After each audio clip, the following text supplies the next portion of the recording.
Okay, Assalamu alaikum جميعا. Welcome everyone.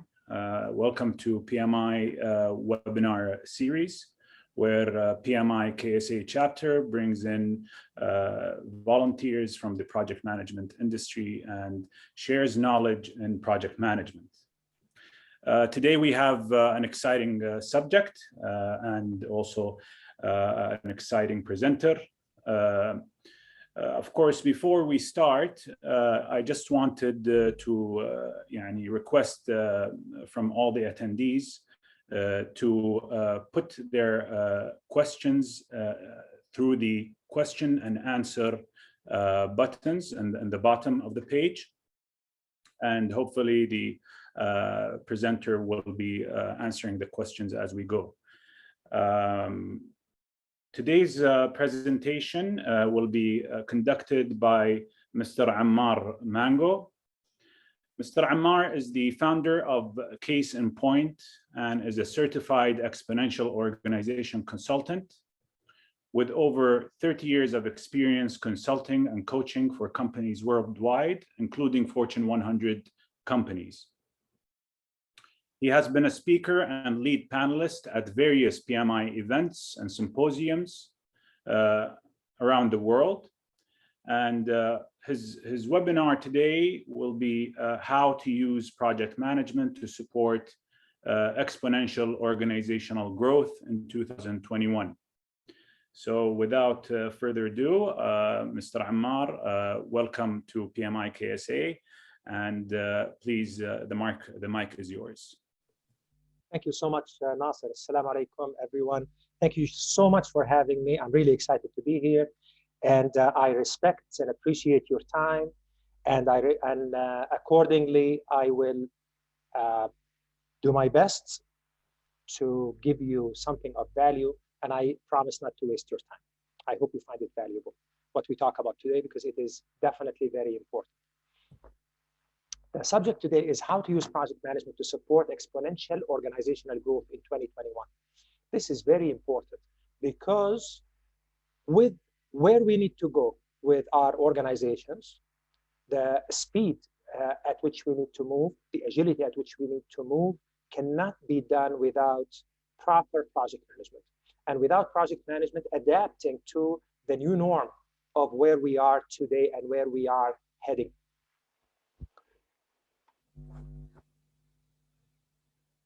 So how do we use project management to support exponential organizational growth in 2021? And we will talk about why we chose this title and why we are talking about exponential growth at a time that many companies consider very challenging to survive, let alone exponentially grow.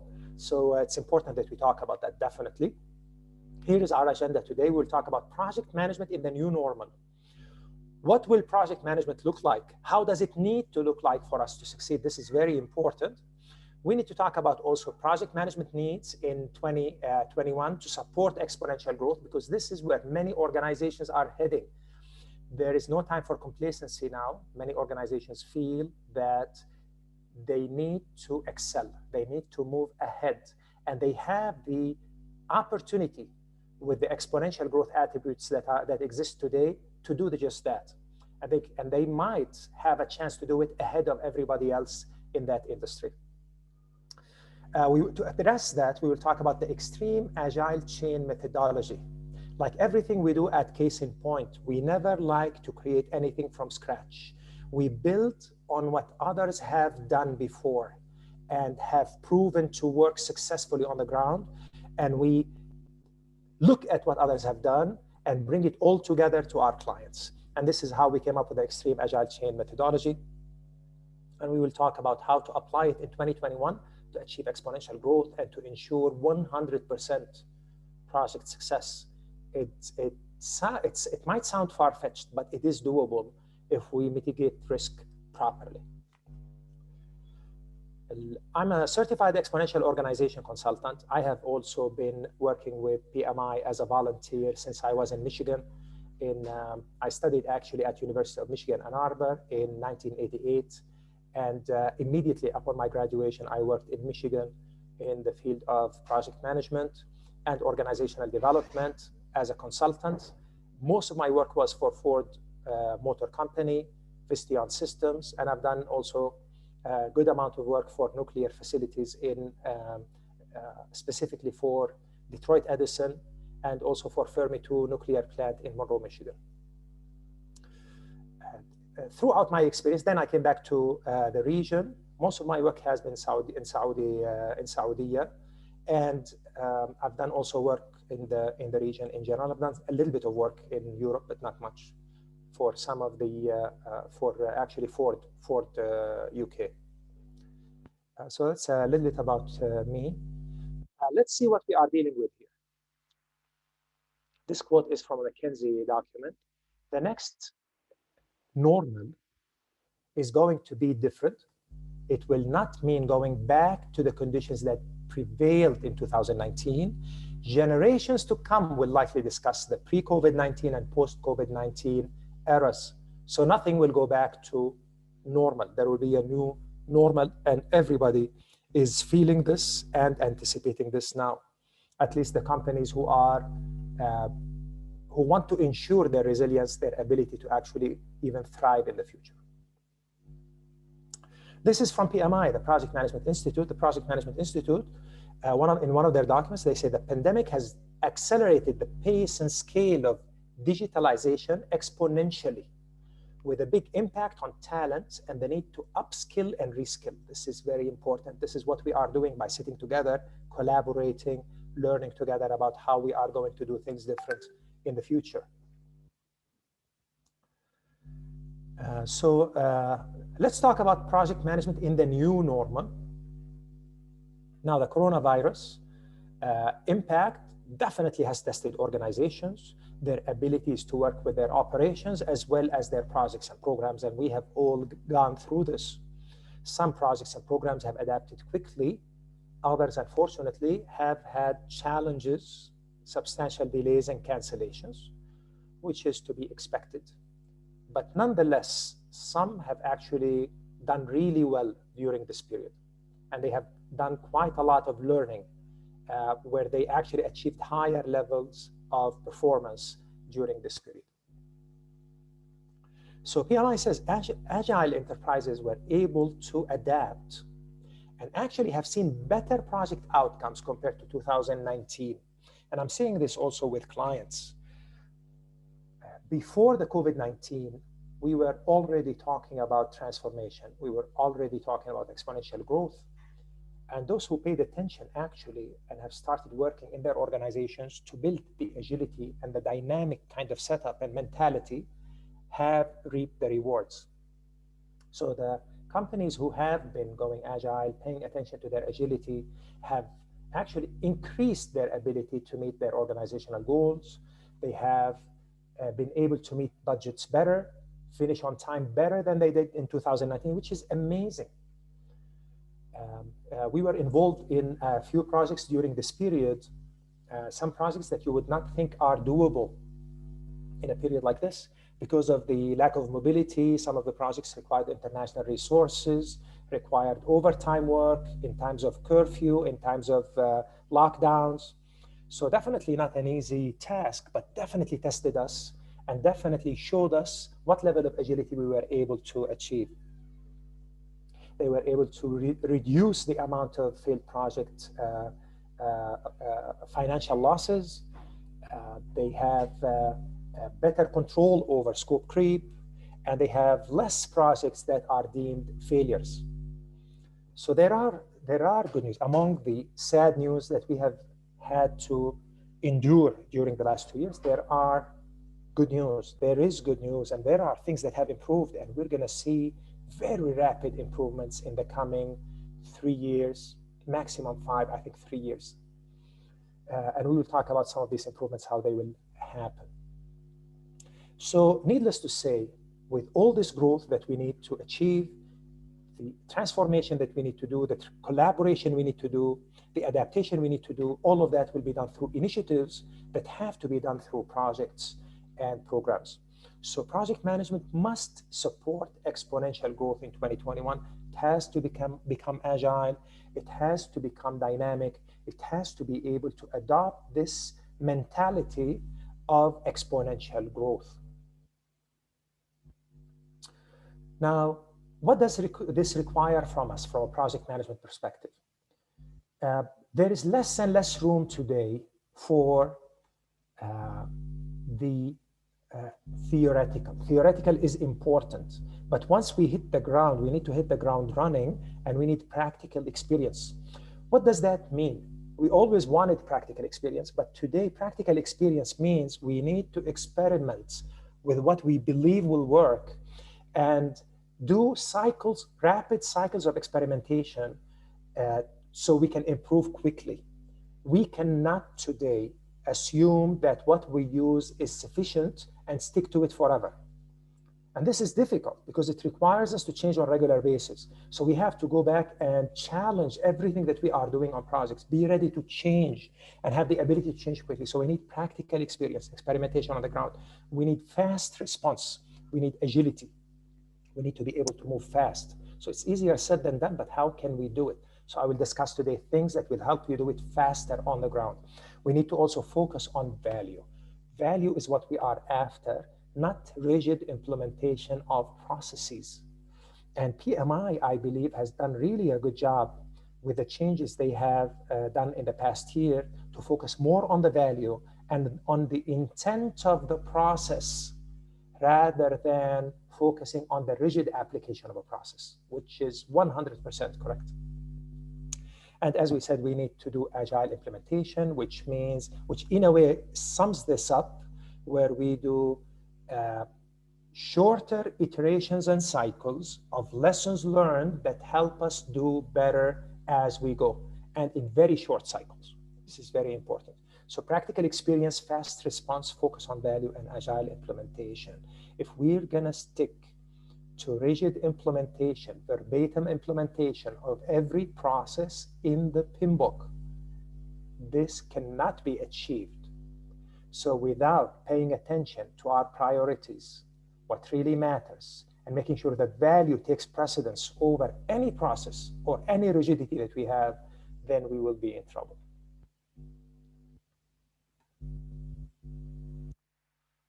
So now in the center of all of this is the PMO that needs to be effective at these times. More and more executives will be looking to the PMO to help them with information to make better decisions faster. So the PMO will come center stage. Now the PMO cannot be center stage if it stays the same. We have to evolve our PMO to be as fast or even faster than what the information that is needed for decision making for management.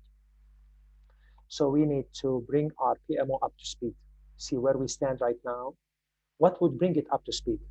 To give the right information, give the right guidance and control. So we need to bring it up to speed, then build the structure. So first of all, make sure you're providing the right information, make sure you are providing the service that is required and the value, then build a structure around it. So don't build the structure first. Build the value, then put the structure around it so it can become sustainable. This is what we have been doing. And this has helped us actually bring value from PMOs within 1 month. And this is PMOs that needed refinement or PMOs that needed to be built from scratch. We used to do some of the first PMOs that were built in the region. We were honored by clients who trusted us to build them. We used to take 6 months to build a PMO. And then comes the experimentation.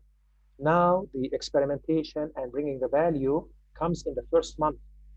From the first month, and we build as we go. We build the structure and sustain and oversight, and we build in iterations. This is very important. Now, when asked which factors are the most critical to achieving success in the future, executives, 35% of executives said agility is the top factor. So this is important. When executives are recognizing the need for agility, now we, from the project management side of things, we need to respond to this request of executive leaders for agility. Otherwise, with their short attention span, because they have so many other things to do, they will stop paying attention to our PMO. If they do not perceive us as agile in our ability to provide the information, fast, and move fast. This is very important. So the PMO will be abandoned otherwise. We have to expect uncertainty. The days of when we were trying to actually identify every single task that is done on the project from now until the project is complete are long gone. There is lots of uncertainty. And instead of trying to pin down certainty that does not exist. So instead of giving management a fake safety feeling of being certain about a plan, we need to actually build in clarity about the level of uncertainty that we have in our plans and work with that uncertainty in iterations, and we adapt as we go. This is very important. But unfortunately, we don't see it as often. So we need to improve effectiveness and reliability through situation-specific strategies, be agile, respond to the surrounding with the processes and the practices that we do. This is according to Gartner. Scrum talks about how long does it take management to make decisions. If it takes 5 hours or longer to make a decision, the failure rate of agile projects is 22%, while the likelihood of projects producing unsatisfactory results is 53%. So half the projects will be unsatisfactory. 1/5 of the projects will fail. If it will take you 5 or more hours to collect the necessary information to make a decision, unfortunately, a progress cycle to be collected from a project on some projects and in some PMOs takes much longer than that. I've seen PMOs having to do a 1 week worth of work, sometimes more, to bring in together a report in front of management so they can make decisions. This is very dangerous. PMI says that organizations that have low maturity on project management technology lose the budget from failed projects 42% of the time. So almost half the time with low maturity, we end up with losing our budgets from our failed projects. Why is this? Why are they focusing on losing the budget in failed projects? Because failure comes as a complete surprise in low maturity organizations, because nobody wants to admit it, nobody wants to talk about it until it is too late, where nobody can hide it anymore, unfortunately. So we need to change that culture, change that mentality, and focus more on achieving the goals that we have to achieve. A little bit more information from all of this is from different sources related to PMI and to project management. Now, the top 3 benefits of agile project techniques, one of them is the extreme agile chain that I will talk about, through the ability to handle changing priorities. Very important. In many cases, project managers, PMOs say, the priority keeps changing. Well, we have to get used to it. This is what's coming. Priorities will change, and agility will help you deal with changing priorities, will give much better visibility. Always when we walk in many cases, executives bring us in saying, we need clarity now and visibility into the future. So this is key. Agility will give you visibility, but sometimes management cannot see because of too much information, too much wrong information, late information, inaccurate information, information that is blocked sometimes by whatever reasons, that will let people give us wrong data. And the third element, the third benefit of Agile is the business IT alignment, which is a big challenge in our region, and it's very important. Business IT alignment today is really key. Unfortunately, there is sometimes too much technology focus from some sides in the organization, where they do not see, they focus on the feature versus the business. And sometimes there is too much focus on the business side, where business leaders just assume what they want is not doable with technology. And this is actually in the heart of transformation. So the methodology that I will talk about, the extreme agile chain, is an agile approach that we built around different techniques that already existed. One of them is extreme programming, which focuses a lot on building the experience first.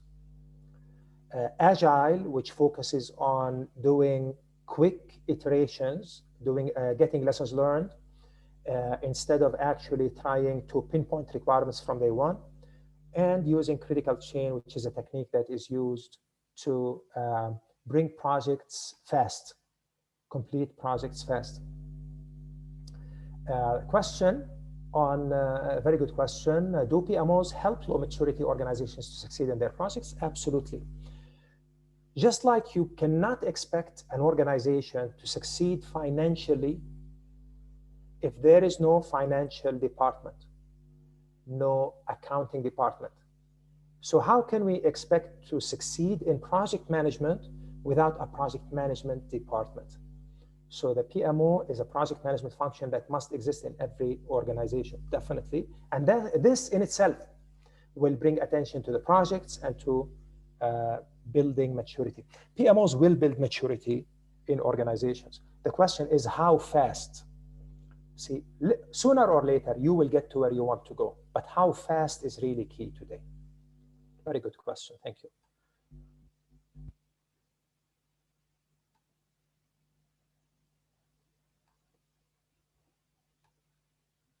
Okay. So in the extreme agile chain, usually this came up actually, this methodology, how did it come up? So many times we are called into challenged projects where management has either lost trust or visibility of really where the projects or project, a critical project is going. So sometimes we are brought in as an independent party to help management see visibility of way forward, clarity of where we stand.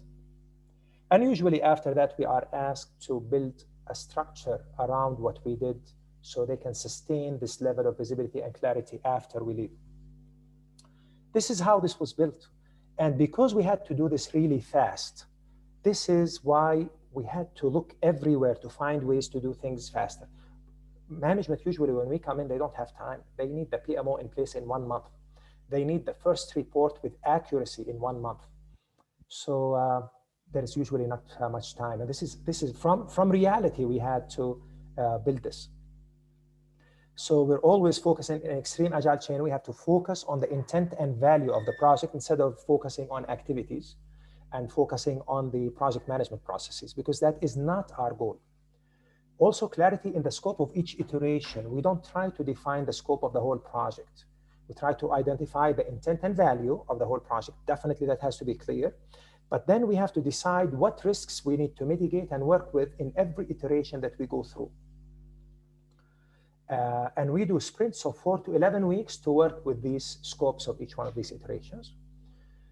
And we do something that we've always done before, but now we do it in a more agile way, which is something called the rolling wave. It was always mentioned in the PIM book, but lately only people are paying attention to it.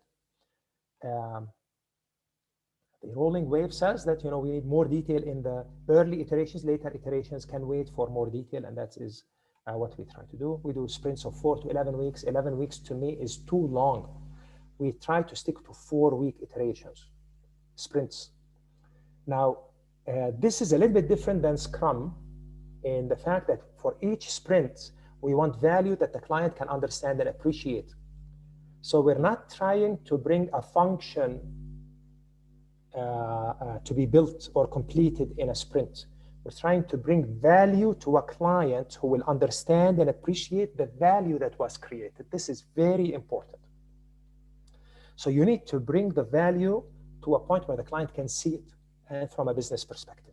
And this is the challenge with the extreme agile chain. So this is what we do. We need clarity of intent and value of the project. We bring visibility and clarity to and way forward. Scope of each iteration is defined properly. Each sprint cannot be more than 4 to 11 weeks, so we can have clarity, we can learn, we can have lessons learned. And each sprint must result in value to the client, value that he or she understands and appreciates. We have a question. What's the future of predictive models in current situation? Oh, the future is really bright for predictive models. I think you're talking about artificial intelligence and predictive analytics, and the future of project management lies in that area, definitely. Unfortunately, we are way behind on that. Still in the beginning. Look at any software that exists right now. Still, there is some artificial intelligence built, but not enough. I think very soon we will have risk indicators that tell us that this is similar to a previous project that has been done where problems were faced. We will be getting a confidence factor of someone finishing the task on time. We will get some artificial intelligence inputs into forecasts on when the project will finish, what the budget will be, beyond the normal linear methods. So stay tuned. Definitely, predictive analytics is going to be the future. There's a lot that can be done, and I think soon will be done. Another question. Thank you for your question. Excellent question. In case of long life cycle projects where value may need months to be developed, in case of long life cycle, so value of a progress would be considered a value. I think, Ahmed, what you're talking about is the challenge of creating value in 4 to 11 months when you are working on a CapEx project that is probably marked to take like 5 years. So how do you expect me to see or show value in 4 to 11 weeks? That is definitely a challenge that can be tackled. This is where the extreme programming part comes into play. And I've seen Ford Motor Company work on this in the past. Lots of modeling will help in this area where the business people are not waiting in the aisles until we are done and they come in and they start surprising us with their requests. We should be able to model and display what we are working with to clients and show value early on, even on bigger projects. But again, like you said, long life cycle projects are more challenging, but we can leverage lots of the technology of modeling, gamification, etc., to help us do that. Excellent, excellent question. Okay, very good. Keep them coming. Sultan also, thank you, Lohit, for your question. Thank you, Hajar, for your question. Sultan has a question. Considering the pandemic impact and the fast pace of the digitization, don't you think that the change drive project approach is more fit to cope with? So the fast pace, change-driven project approach. If Sultan, you can give us a little bit more elaboration. What you mean by change-driven?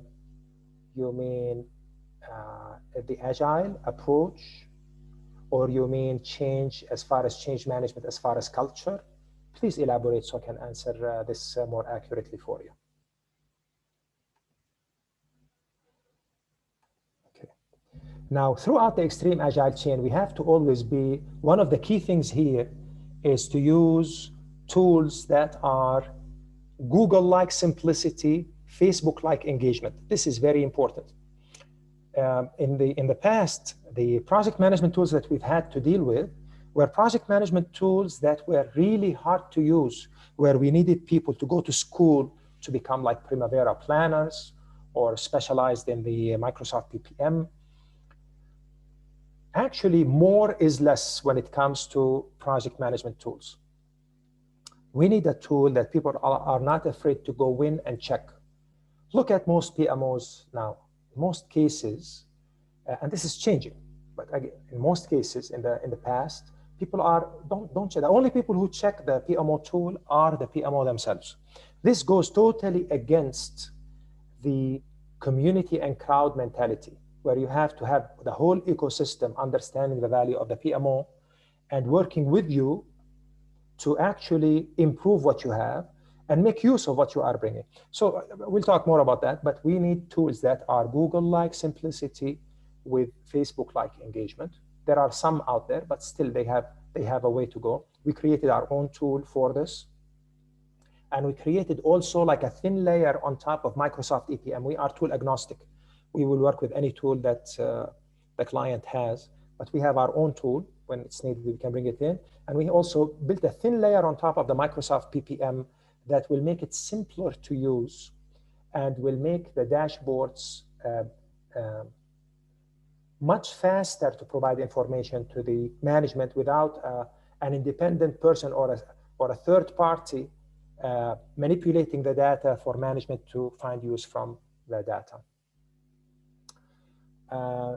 Also to make use of earned value, which has not been used very well except on construction, maybe.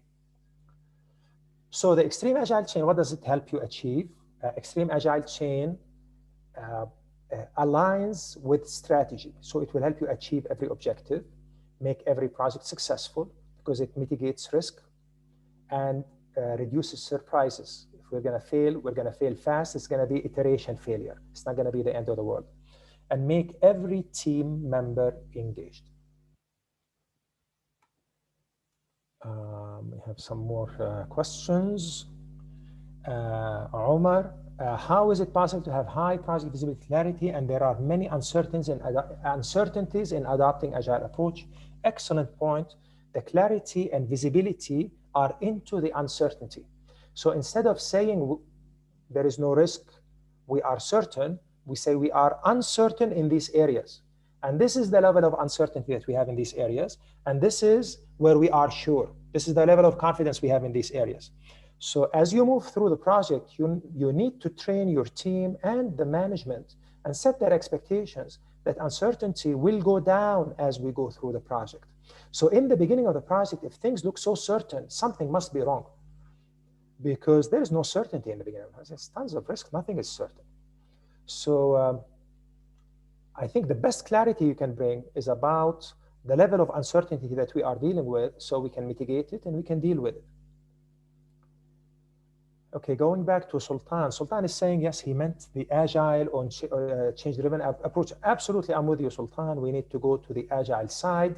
Today, most Agile implementations that I have seen are not pure Agile, especially as you move out from the IT side of things. There is lots of hybrid, and PMI talks about this a lot. There are hybrid implementations that use Agile elements and some other not so Agile elements as you go. So definitely, we have to use Agile. I agree 100%.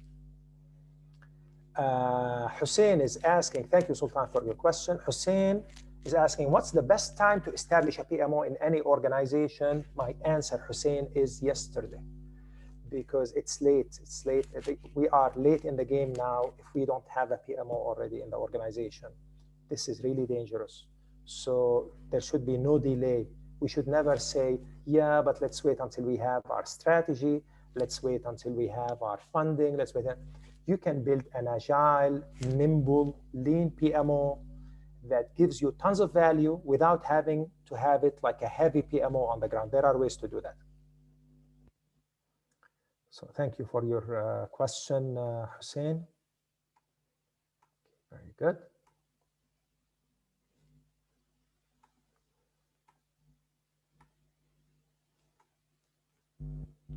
All right, I can't resist. I have to go to the questions. They're really good. I think there's lots of value in them.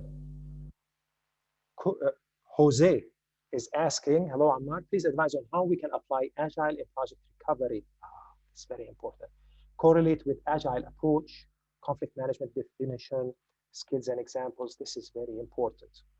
When we walk into projects that require recovery, we promise clients clarity and visibility within 1 month.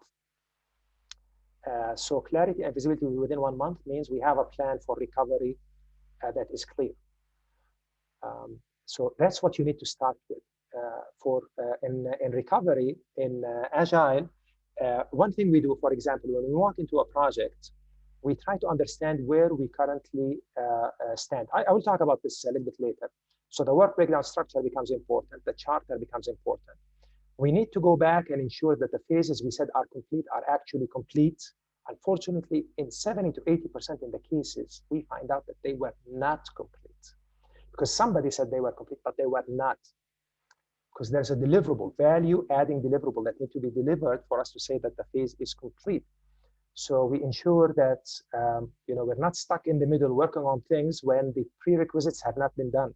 And we think we're moving towards the finals, and nightmares happen in this. So there are ways. So I always start with the work breakdown structure, go back and check the deliverables from the phases that have been completed.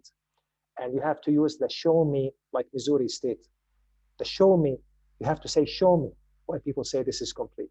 If they cannot show you, there's something wrong with the deliverable, because a deliverable that cannot be shown cannot be measured. But technical people like to play this game.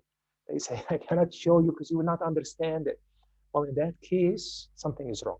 So I have to have your guard when that happens. If you'd like to talk about this more later, I'll be happy to go in more detail on that. Okay, very good.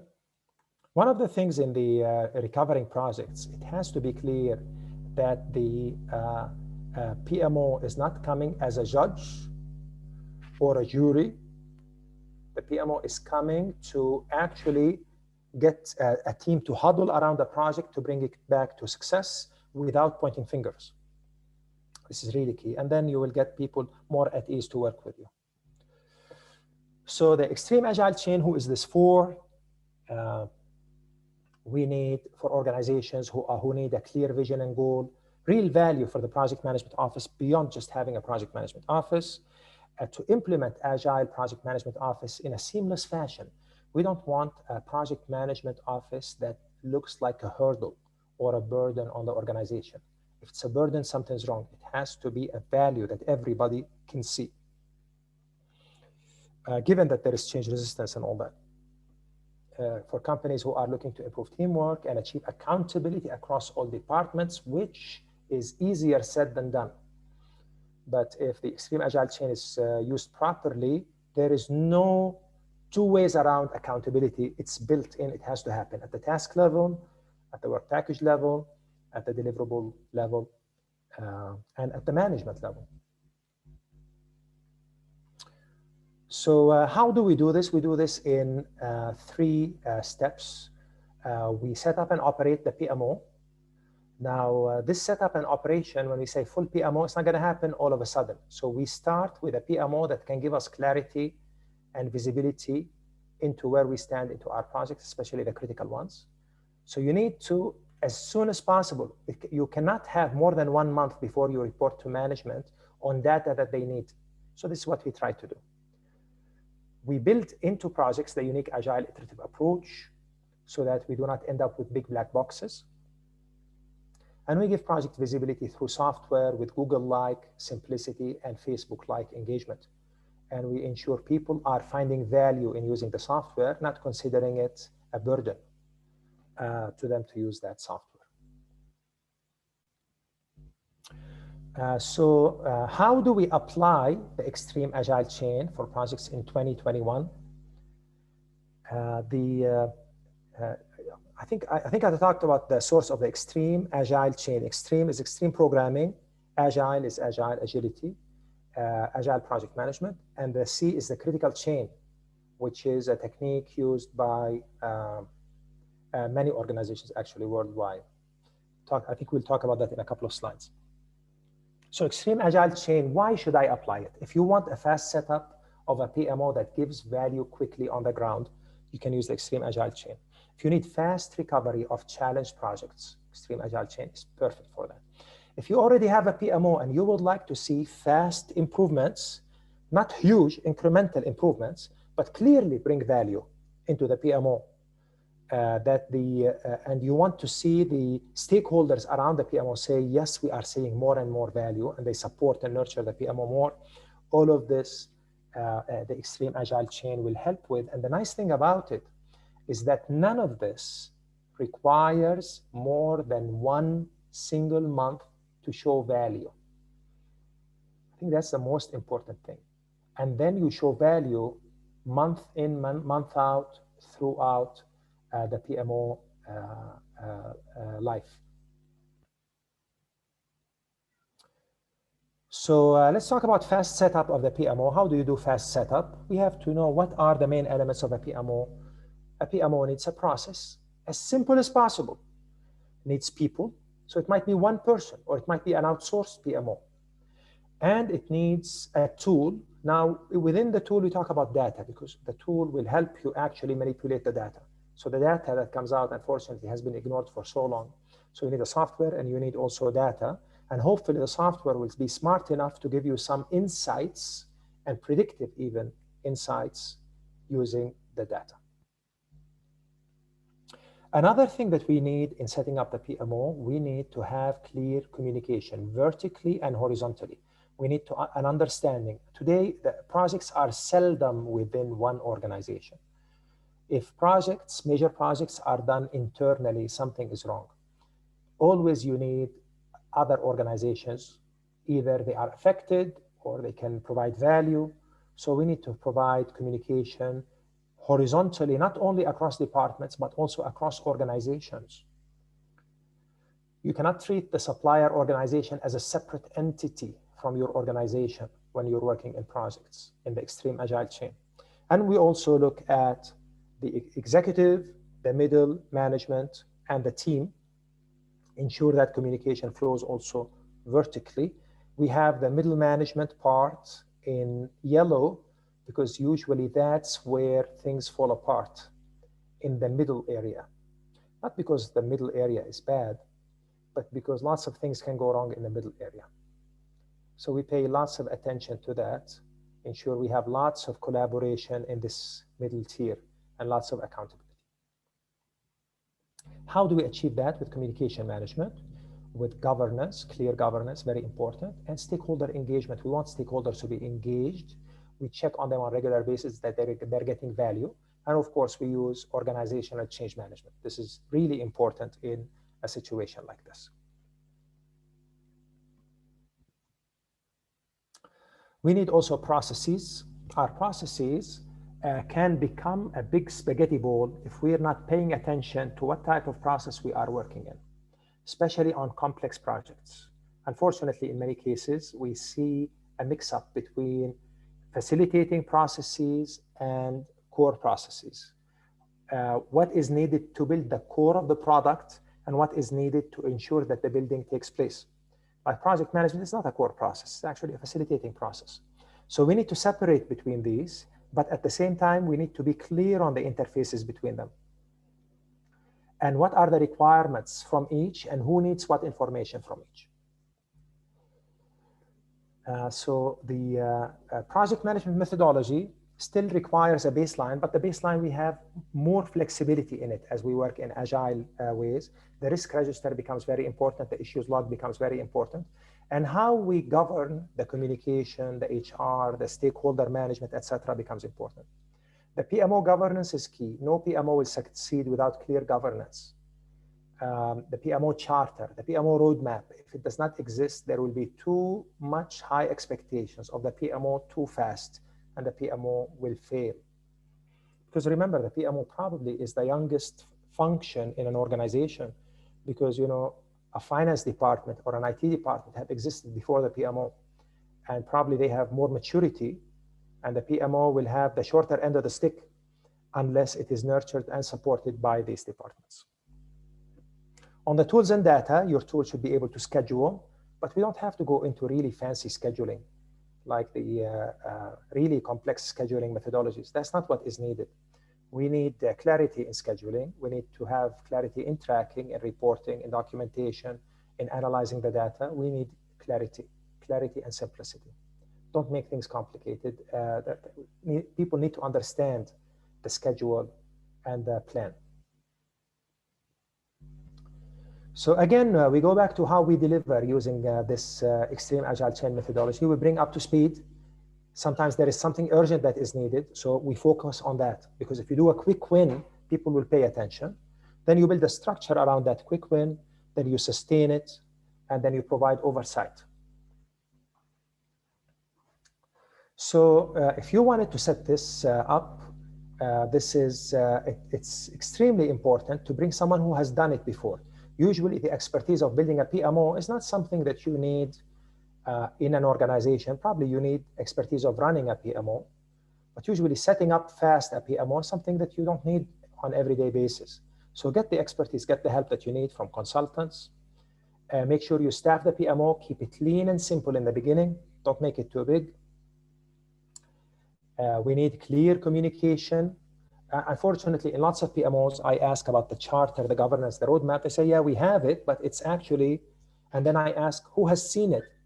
And then nobody has seen it. It exists, but it's in a file somewhere. I ask stakeholders around, like, have you seen the project? What does the PMO do? Have you seen the charter for the PMO?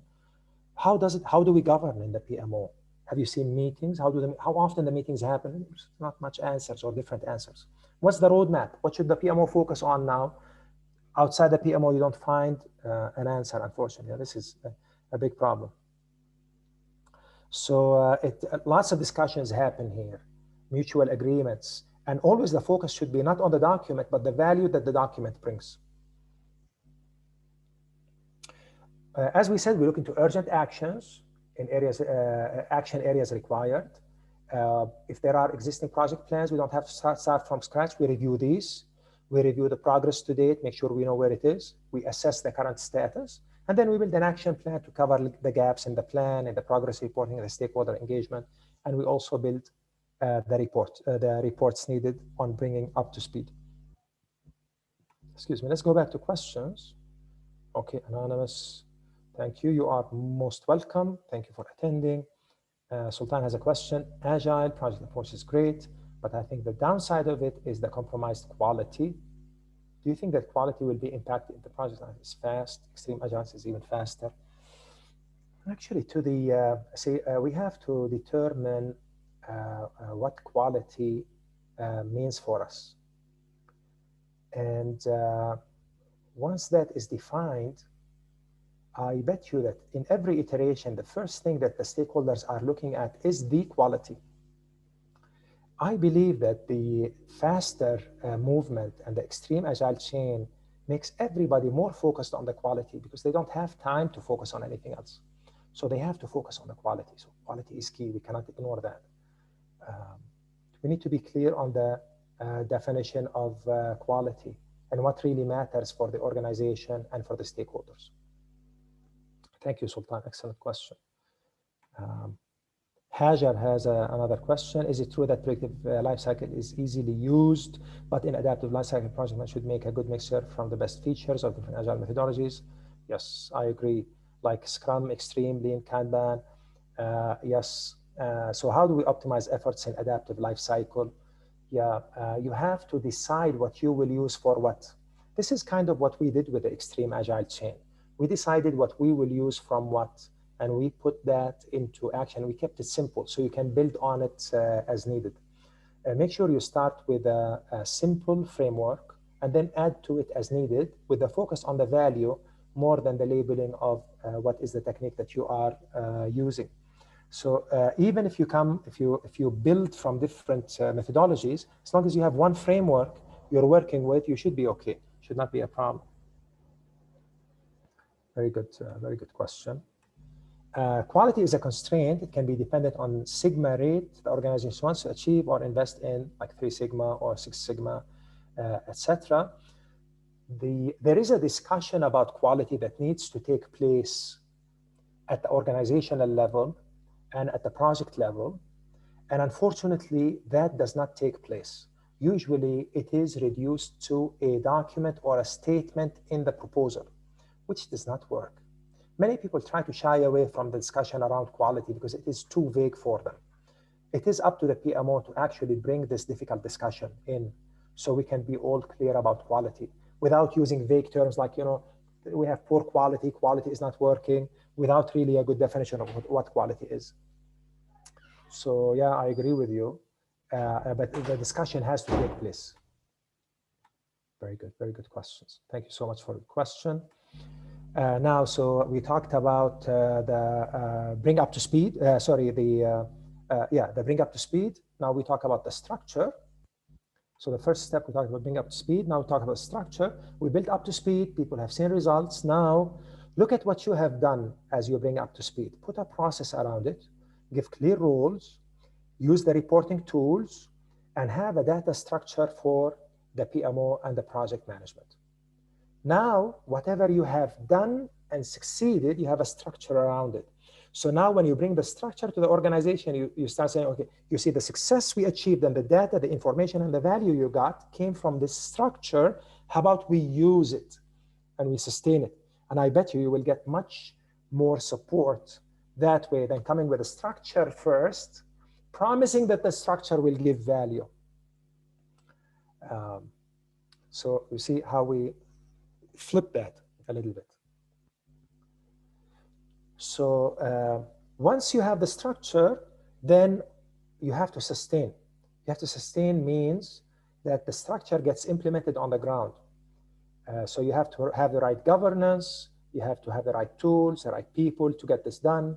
You have to get recurrent reporting going, preferably live reporting. Make the discussions in meetings around this reporting and around these dashboards. Let people talk from facts and the data analysis. And then that puts a lot challenges to team members to always bring facts, not talk about, I'm 90% done or 80% like, who cares? Doesn't mean anything. The 90% done means nothing. Let's talk about what has been done on the ground. And also stakeholder engagement in meetings, reports, etc. Try to keep your meetings lean, of course, but it's too much detail for our purposes. Now with the oversight, once we have this in place, we have it recurring and sustaining. Now we bring the oversight of saying, okay, how do we control this? If we miss a step, if a value is being overstepped because someone is not doing his or her job, because we are not adhering to certain behaviors that we agreed to. So who's going to see that? Who's going to pay attention to that? And hopefully the answer, if we have the proper oversight, is the whole organization. So we need to make sure the project management system is utilized, provides value, and not from the eye of the beholder, from the PMO, from the eye of everybody who's using it. That the progress is measured, the project and the system is controlled. The interesting thing is, how do we know that this is working? From the simplicity of the system. Systems that work like this with extreme agile chain are so simple, it's hard to believe that such a simple system can bring high value. Today, the focus is on simple systems that provide outrageous value. And this is doable if we leverage the exponential attributes. One of them is technology, one of them is also artificial intelligence. Very good, so that's the setup. We bring up to speed, we structure, and then we sustain and implement on the ground, and then we have the oversight. Let's take some questions. Let's see, I think we don't have much time actually left. Are we on until 6? Or can someone help me here? Are we on until 6? Yes, this is our time. If you want to answer some questions, Mr. Ammar, please go ahead. Okay. All right, let's answer some questions. Maybe I put too much to cover in one session. And if you would like me to continue this in another session, I would love to. But there is I'm trying to cover too much because I really want to bring as much value as I can. But I'll be more than happy to come back and talk about these, or if any of you need these, we can have a private discussion on this. So I'll stick to the questions for now. So with the time we have, I answer questions. Do PMI have the intention to make the 2 different certificates than the old PMP and adding another one, a new one, ACP for the Agile, since that is in our, we never use the Agile process. Things will change. You will see very soon, you will see tools on the ground that will help us work Agile and it being so easy to implement.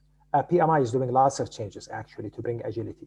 And I think what they did this year showed lots of seriousness towards that. So yeah, so things will change. It will take, hopefully it will not take too much time because we don't have much time. Do PMI have the attention to make 2 different certificates? No, we answered this one. Yeah. Okay, sorry about that. Okay, bring up to speed. Can you show the slide? Bring up to speed. Yeah, sure. We can show the slide. Bring up to speed. Here you go. Okay. Bring up to speed. You are welcome, Hajar. I think we're done with the questions. Anybody else has a question?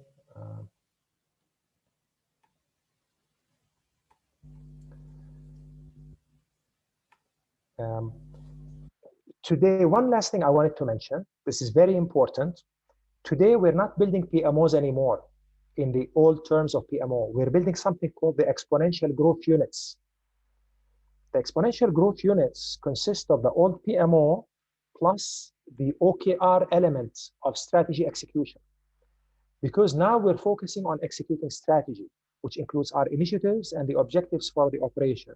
There's a new concept that we're working on, and it is being applied actually now in Silicon Valley, in some organizations, actually in Saudi Arabia, called the Exponential Growth Unit.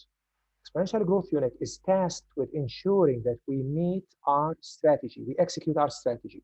So they are given the initiatives in addition to the OKRs, the objectives and key results that the departments have to meet. So they follow both. And we're working with some governmental even organizations on doing that. They're doing a beautiful job, in addition to working with clients of different sizes on implementing that. I just wanted to mention that this is very important. The Exponential Growth Unit, search for it if you want. The person who, it's based on something done by an organization called the OpenExo. We are powered by the OpenExo. We are certified and part of this organization. So they bring this concept called Exponential Growth Units to do not only the project management side of things, but to ensure strategy execution using the objective key results. What are the limitations of extreme agile chain? Thank you in advance. Limitations of extreme agile chain. It's a good question, Muhammad. We have applied this actually on different projects and in different industries. Because of how dynamic it is, all the limitations can be sidestepped.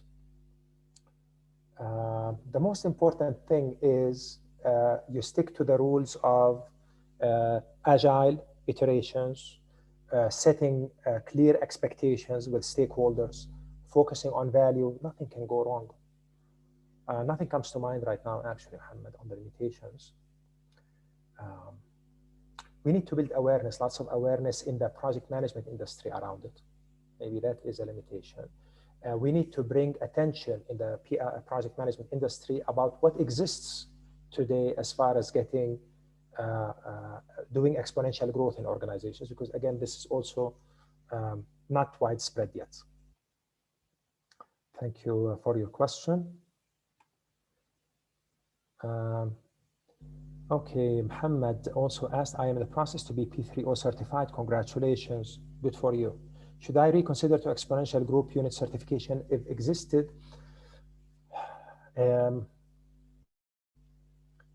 I think going to P3O certification is wonderful. It's an excellent certification. I would not reconsider it. We are in a process where we are challenged to learn every day. We used to say that the half-life for project management knowledge is 10 years. I believe today it's less than 5 years. So we have to keep building on what we have. So it's an ongoing process, and we have to go much faster with the learning now. So no, I would not reconsider. I think it's a great thing to go for P3O certification. And I encourage you to try out this extreme agile chain, definitely. It's fast, dynamic, simple, and it gives you quick results. Do you experiment, Zach, in some projects, and which type of projects is most suitable? We've done, let's say, it's amazing what we've done with Zach. We've done ERP projects. We've done manufacturing facilities for pharmaceuticals. We've done FDA approval projects for pharmaceuticals. We've done IT, like ERP, as I mentioned. We've done construction, which seems almost impossible. And what's really amazing, the focus on financial control that we can bring into construction with the extreme agile chain. We've done construction, as I said. We've done events. We've done retailer projects, so that you can apply it anywhere. In construction, yeah, we've done it in lots of places. One of the things that we do with construction is we decide on the compartments of the compartments of detail that we want. So in construction projects, we would have things that are detailed at the weekly level, things that are detailed at the monthly level, and things that are left at the deliverable level, and we build our discussions on what we need to achieve in that week, in that month, and in that phase. And we focus on the governance and the value from the perspective of the stakeholders. It's a beautiful setup. And it makes the construction project seem less rigid than it usually is. We've done quite a few projects on construction. I'm really happy with that because I'm a civil engineer, by the way, originally. And I love building, I love construction. Umair is asking, I would like to know how you did in construction, in which area of construction. We've done buildings, we've done plants, we've done museums, we've done, that's it. I wanted to do oil rigs. And there was also an airport in Nigeria that we were about to take, but things happened in Nigeria late last year. We could not take. I hope we will end up taking it. But yeah, things like this. I know there's a big taboo around construction and agility, and soon that will disappear, I think.